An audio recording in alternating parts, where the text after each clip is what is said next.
Hello friends, welcome back to my channel Sneha Samayal. எல்லோரும் எப்படி இருக்கீங்க? இன்றைக்கி நம்ம சேனலில் தேங்காய் பால் சாதமும் நெத்திலி மீன் வறுவலும் தாங்க பார்க்க போகிறோம். தேங்காய் பால் உடம்புக்கு ரொம்ப நல்லதுங்க. அதில் பாஸ்பரஸ், பொட்டாசியம், கால்சியம் நிறையா இருக்குது. எலும்புகள் பலப்படும். அது அப்புறம் நீங்கள் நினச்சிக்கிறீங்க தேங்காய் சாப்பிட்டா நிறைய கொழுப்பாகும். அந்த மாதிரி கிடையாது. தேங்காய் பால் எடுத்து சாப்பிடும்போது நல்ல கொழுப்பை அதிகப்படுத்தும், கெட்ட கொழுப்பை கரைக்கும். அதை கொதிக்க வச்சா தான் பிரச்சனை. ஸோ நீங்கள் இந்த மாதிரி தேங்காய் பாலாக எடுத்து சாப்பிட ட்ரை பண்ணுங்கள். உடம்புக்கு ரொம்ப நல்லது. அல்சர் பேஷண்ட்டுக்கு தேங்காய் பால் ரொம்ப நல்லது. வாய்ப்புண், வயிற்றுப்புண் எல்லாமே சரியாகும். ஸோ கண்டிப்பாக உங்கள் உணவில் சேர்த்துக்க பாருங்கள். நான் இந்த கிளாஸில் 1 கிளாஸ் அரிசி எடுத்திருக்கேன். 1 கிளாஸ் அரிசியை வாஷ் பண்ணிவிட்டு 1/2 மணி நேரம் ஊற வச்சுருக்கேன். இப்போ நம்ம நெத்திலி ஃப்ரை பண்ணுறதுக்கு 1/2 கிலோ நெத்திலி வாங்கி க்ளீன் பண்ணி எடுத்து வச்சுருக்கேன். இதில் இப்போ மசாலா போட்டுக்கலாம். 1 ஸ்பூன் மிளகு, ஸ்பூன் மஞ்சள் தூள், 1 ஸ்பூன் மிளகுத்தூள், 1 ஸ்பூன் கார்ன்ஃப்ளவர் மாவு, அரிசி மாவு 1/2 ஸ்பூன், பூண்டு ஒரு 10 பல் எடுத்து இடித்து வச்சுருக்கேன், அதையும் சேர்த்துக்கலாம். தேவையான அளவு உப்பு, கொஞ்சமாக ஆயில் சேர்த்துக்கலாம்.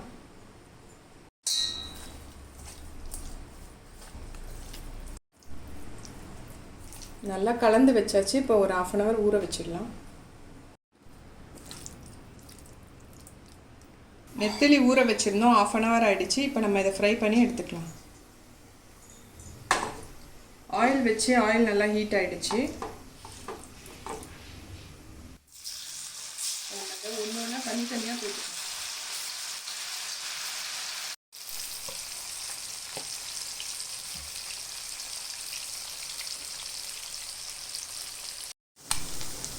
ஒரு சைடு வெந்துருச்சு. இப்போ அடுத்த சைடு திருப்பி போட்டுக்கலாம்.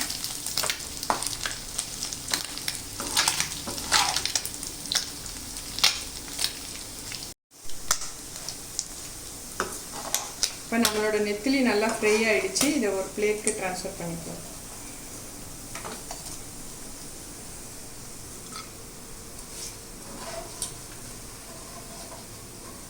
சப்போஸ் உங்களுக்கு ஆயிலில் வச்சு இது ஃப்ரை பண்ண வேண்டாம்னா தோசைக்கல்லில் வச்சு கூட நீங்கள் இதை ஃப்ரை பண்ணிக்கலாம்.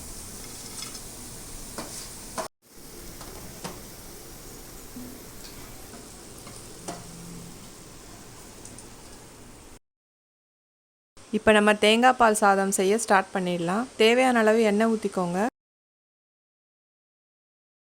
2 ஸ்பூன் நெய் ஊற்றிக்கலாம்.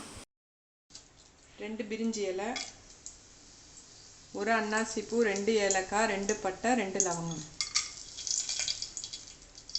1/2 ஸ்பூன் சோம்பு, 1 பெரிய வெங்காயம் எடுத்து பொடியாக நறுக்கி வச்சுருக்கேன், இதையும் சேர்த்துக்கோம்.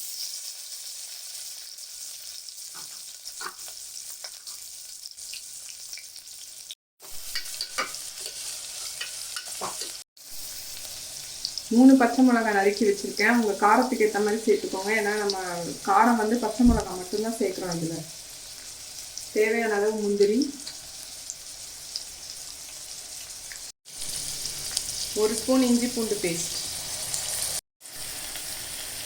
1 கைப்பிடி அளவு கொத்தமல்லி பொடியாக நறுக்கி வச்சுருக்கேன், அதையும் சேர்த்துக்கலாம். இது சேர்க்கும் போது நல்லா வாசனையாக இருக்கும்.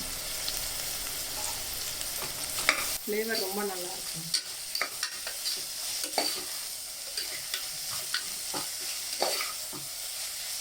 இப்போ நம்ம ஊற வச்சிருக்க அரிசியை சேர்த்துக்கலாம்.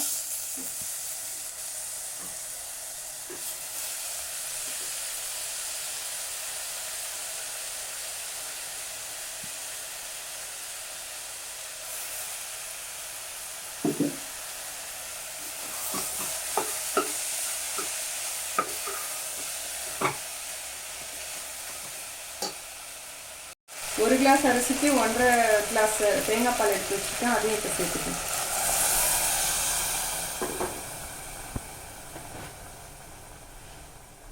தேவையான அளவு உப்பு சேர்த்துக்கோங்க.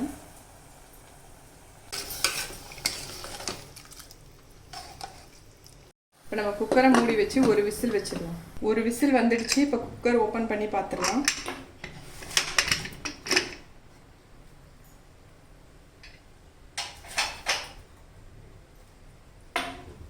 பாருங்கள், நம்மளுடைய சுவையான தேங்காய் பால் சாதம் ரெடி ஆகிடுச்சு. சாதம் எவ்வளோ ஒரு உதிரியாக வந்திருக்கு பாருங்கள்.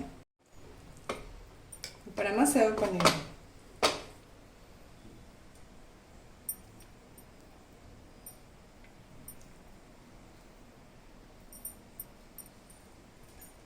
சைட் டிஷ்ஷாக வெள்ளரிக்காய் பச்சடி வச்சுருக்கேன். இதுக்கு வந்து நம்ம உருளைக்கிழங்கு பட்டாணி மசாலா செஞ்சு சாப்பிட்டோன்னா கூட ரொம்ப டேஸ்ட்டாக இருக்கும். நீங்களும் உங்கள் வீட்டில் இந்த டிஷ்ஷை ட்ரை பண்ணி பார்த்துட்டு கமெண்ட்ஸை பதிவு பண்ணுங்கள்.